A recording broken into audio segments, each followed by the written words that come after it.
Hey guys, I'm Dazzling Dave. Welcome back to the yo-yo room. And tonight, it's not actually a yo-yo room because tonight I'm going to be talking about spin tops. It's going to be a spin top room because tonight I want to delve deeply into a trick called the boomerang. For those of you who are unfamiliar with what the boomerang is, instead of taking a spin top and just spinning it out onto the ground, the boomerang is when you spin it back to yourself, like this. And you catch it in your hand and get it to spin. That's the boomerang. And there's a lot that goes into being able to do a boomerang. So today, I'm going to explain a lot of the different things. I'm going to kind of work right now, right here with you through learning about the different things that it goes into throwing a boomerang. And here are a few of them. Number one, tops are different sizes. A different size top can affect how it boomerangs. Something to think about. Another important thing, besides just the top, is how long the string length is. String length matters a lot, and I'll show you that during the video, how string length can affect the boomerang. The diameter of the spin top string really matters, and also the top angle. When you go to throw it, you can change how you're holding it. That will affect the boomerangs. And finally, the last thing is anybody can overcome the mistakes in string length, top angle, with amount of wrist turn. So take everything I say with a grain of salt and know that if you're a good spin top player, you can make anything work.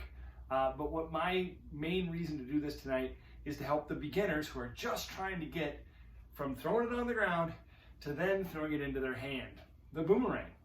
So, starting off with an important note, you can use a ball bearing spin top or you can use a fixed tip, and they're significantly different.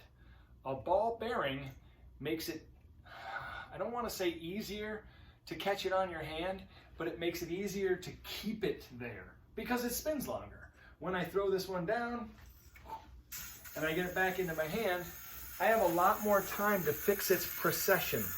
A spin top precesses. Notice there's an axis going right through it, and this top is spinning around that precession. Well, to fix it, you kind of do a little circle. Little circle, little circle. By the way, everything I'm covering tonight is for a right-handed player because that's what I do.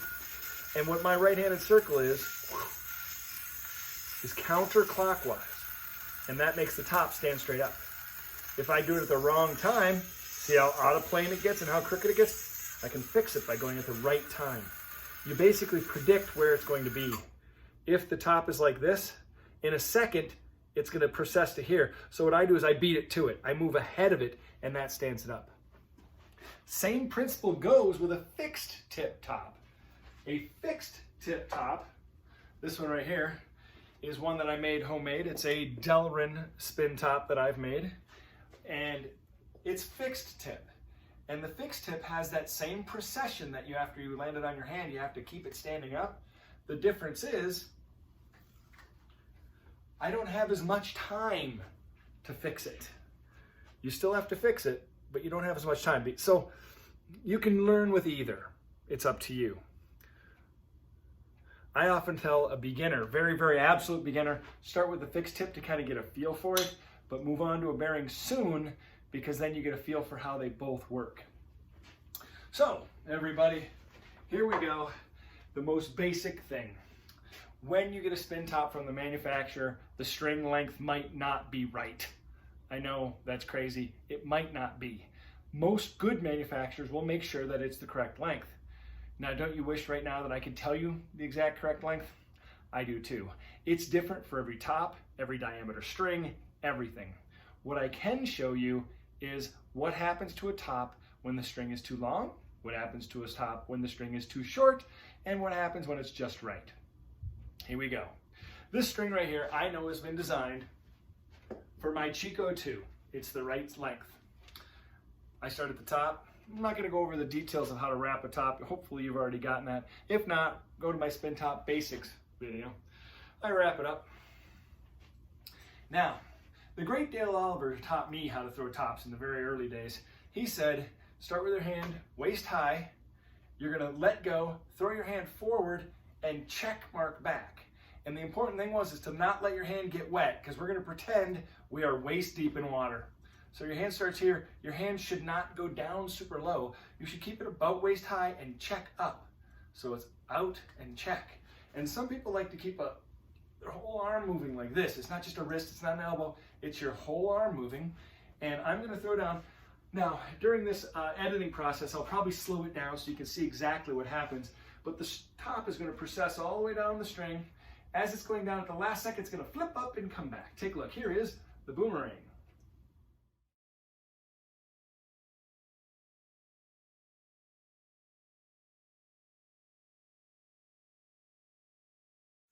If you boomerang, check it up and back towards you, it should come right in front of you. Sometimes it drops too short, sometimes it goes over your shoulder. That is when your check mark happens. You can adjust that. If you check mark early, it's going over your shoulder. If you check mark late, it's going on the floor. If you check mark right on time, it's gonna come to your hand. The problem is it gonna come to your hand like this, or like this? And that's where string length comes in. This string was perfect. You just saw it, it landed great. I'm now gonna switch strings to a super short string. This is my love top. The love top is such a tiny little top that it comes with a tiny little string. That short string makes it so that the top flips over way too soon. Take a look. I wrap it up. Again, when you're throwing the top, the tip is straight up. Your arm is like your waist high in water. You check mark back. Watch the top and see how quickly it flips over. With a short string, it's going to be way too soon.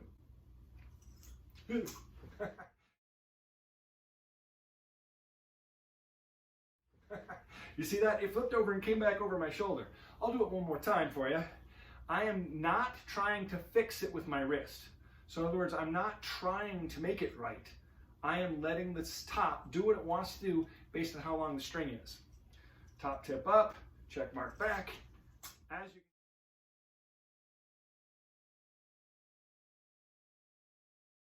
As you can see, it flipped over way too soon.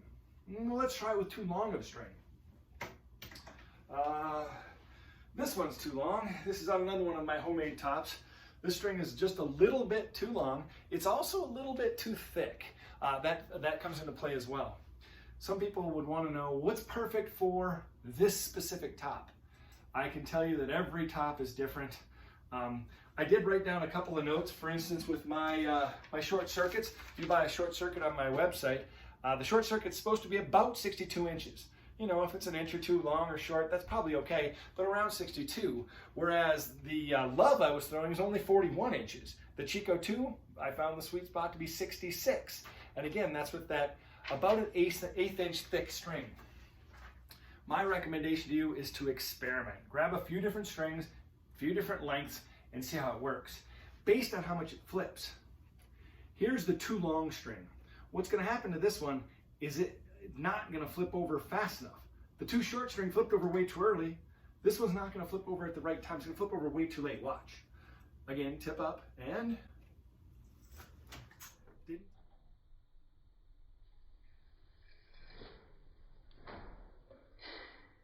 didn't tip over enough. It was pointed here instead of here. So you have to make sure your string is right length. If you're throwing many, many times and it's coming back, it hasn't processed enough to land on your hand, your string's too long. And you can fix that sometimes simply by wrapping it around your finger a couple times. That's a good way to test. If you got a brand new top and your brand new string and you're trying to see if it's too long, well, wrap a couple of them around your finger, and when you go to throw, you can see if it,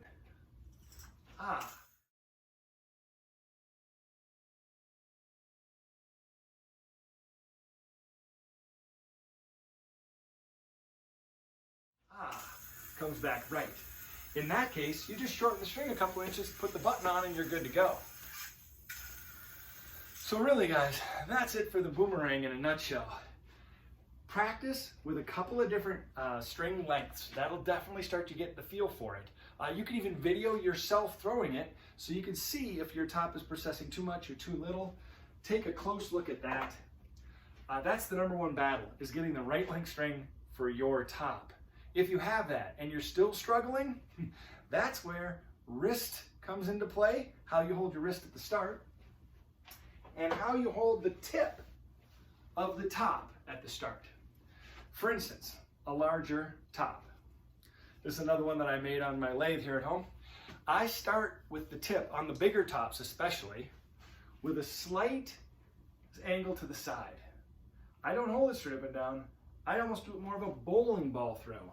And that's because these need to have a quicker flip over. So if I start here, or they need a longer throw over. So if I start here and I go to throw it, it gives it more time to flip over. Usually larger tops need shorter strings and being pointed to the side. For instance, this one right here. This is my big spin top, the giant top. If you haven't seen this one, there's one called The Birth of a Giant Spin Top. This was made for me. Much, much thicker because the top is bigger and thicker. And to throw this one, yeah, I don't throw this one inside. Maybe another video in the future you can see this one in action. Again, everyone, I hope you enjoyed watching the video. I hope this helps you learn to throw a boomerang. If you need more help, put it down in the comments. I'm happy to reply. You can even send me emails for questions, dave@dazzlingdave.com. Send me a video of you doing it if you need help, and I can check that video out and help you. Hope you guys had a lot of fun. Please like and subscribe.